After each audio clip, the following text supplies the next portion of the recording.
The Axeman's Carnival, Catherine Chidgey. Dear fellow readers, greetings.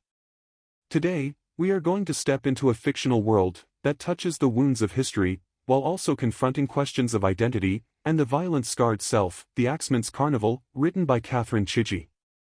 Before anything else, we need to take a brief look at the author herself, and the historical literary context in which this book came into being, so we can more precisely unearth the hidden meanings embedded within the layers of the narrative.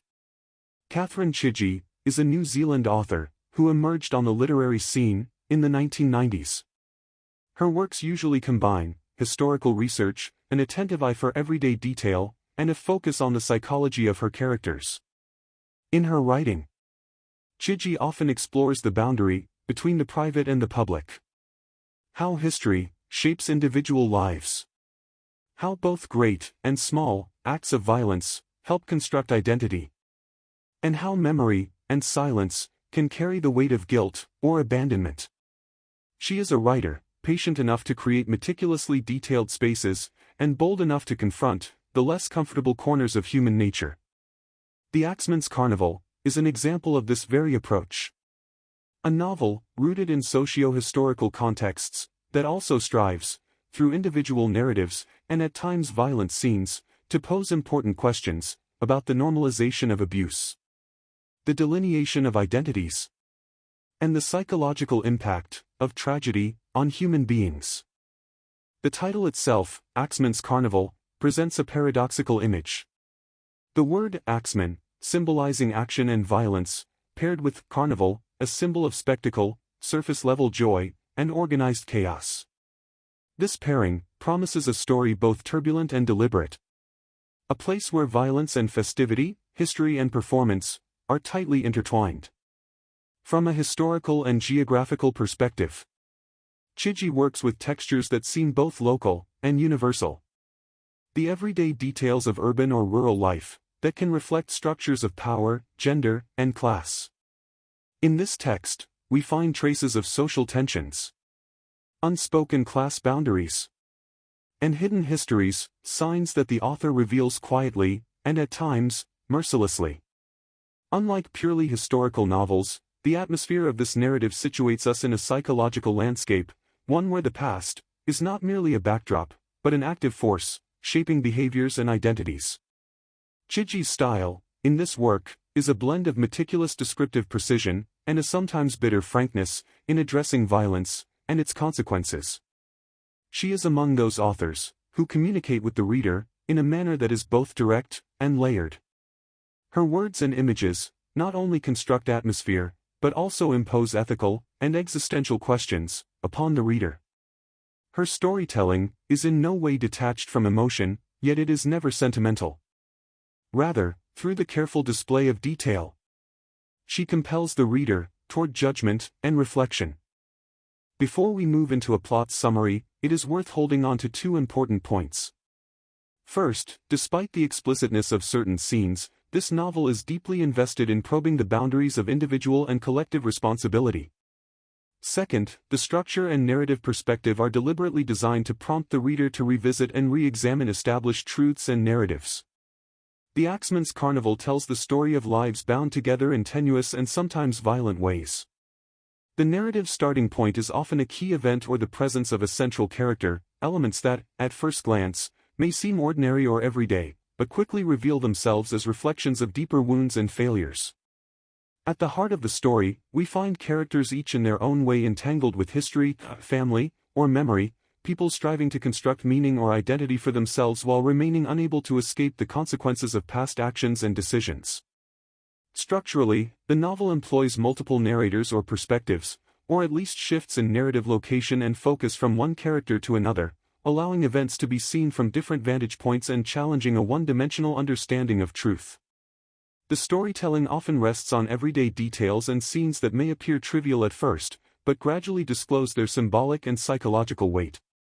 The central axis of the narrative lies in the intersection of two elements: overt violence, or its repressed seepage, and a representation of communal life, the carnival, which is both a symbol of vitality and a veil over chaos and the hidden forms of violence.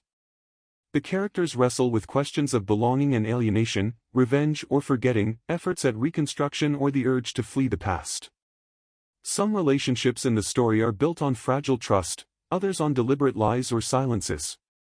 Together, they reveal how a society or a group can normalize violence, or at the very least, evade a direct confrontation with it. The novel's temporal and spatial atmosphere is almost always tangible and concrete, locations with a clear sense of presence, houses, streets, squares, workplaces, or parks that become marked settings for the unfolding events. These spaces are not mere backdrops, they act as active agents, at times offering refuge, at times laying traps. Through precise depictions of place and daily habit, the author creates an environment in which the reader can easily find themselves present, all while sensing underlying danger and instability. On the dramatic level, rather than moving toward a straightforward resolution, the novel prefers to pose questions that invite the reader into reconsideration and doubt. Who is responsible? Where is the boundary between victim and perpetrator? To what extent can official narratives be trusted?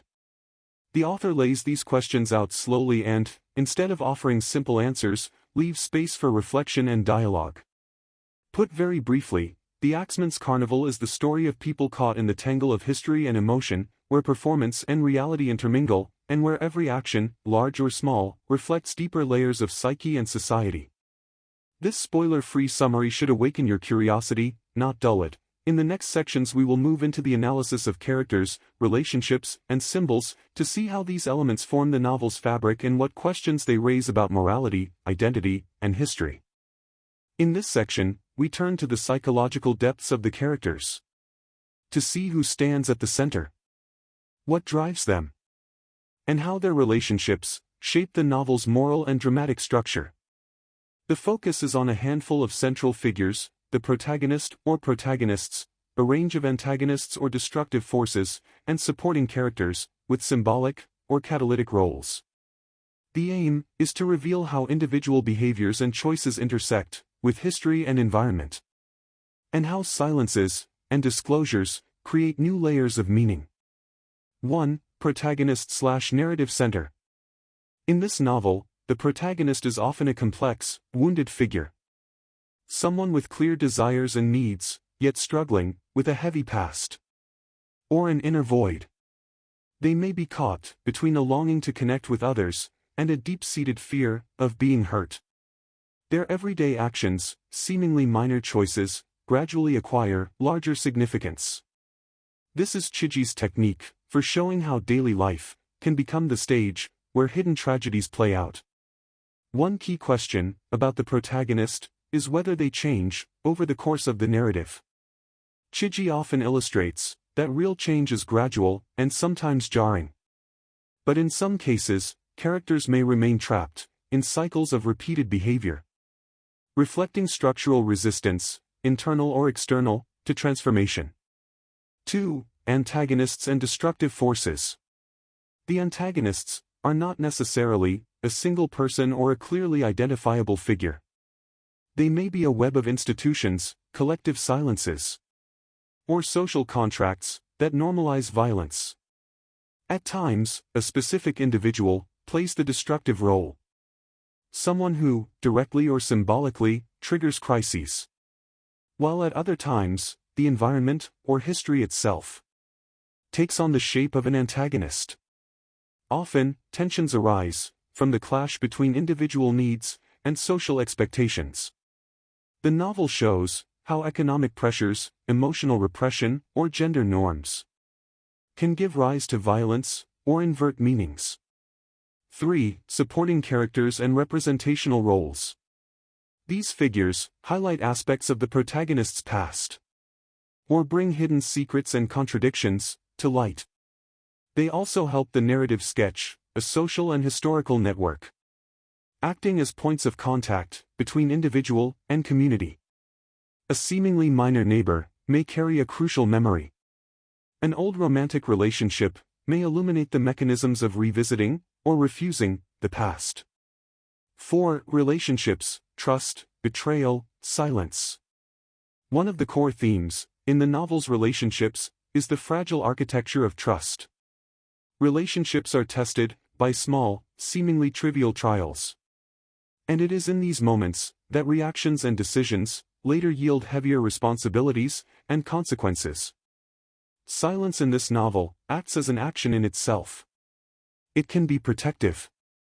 But more often, it becomes the source of injustice or forgetting. Opposed to silence, revelation or confession can be liberating or destructive. Chidgey deftly shows how collective silence shapes history and how individuals respond to it. 5. Power and class dynamics.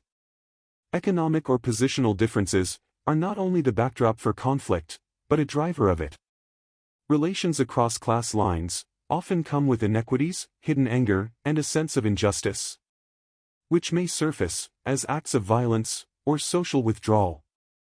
Gender expectations and assigned roles become motives for action or justifications for silence. Any analysis of relationships in the novel must examine how these structures restrict or channel choices. 6. Reading characters through psychological and historical lenses. The characters' personal wounds mirror collective wounds. Chidgey shows how collective memory, official narratives, and structural forgetting all shape characters' inner lives. Some characters attempt to construct a new identity or free themselves from the labels of the past. Others remain trapped in repetitive, defensive patterns. These contrasts create a fertile ground for moral and internal suspense. In the Axeman's Carnival, the characters and their relationships are like threads that weave the intricate, multi-layered fabric of the narrative. With meticulous care, Chidgey reveals how even the smallest choices and reactions can serve as points from which a chain of consequences unfolds. The relationships between characters, whether built on trust, silence, or betrayal, not only supply the drama's emotional core, but also drive the novel's moral and historical concerns forward.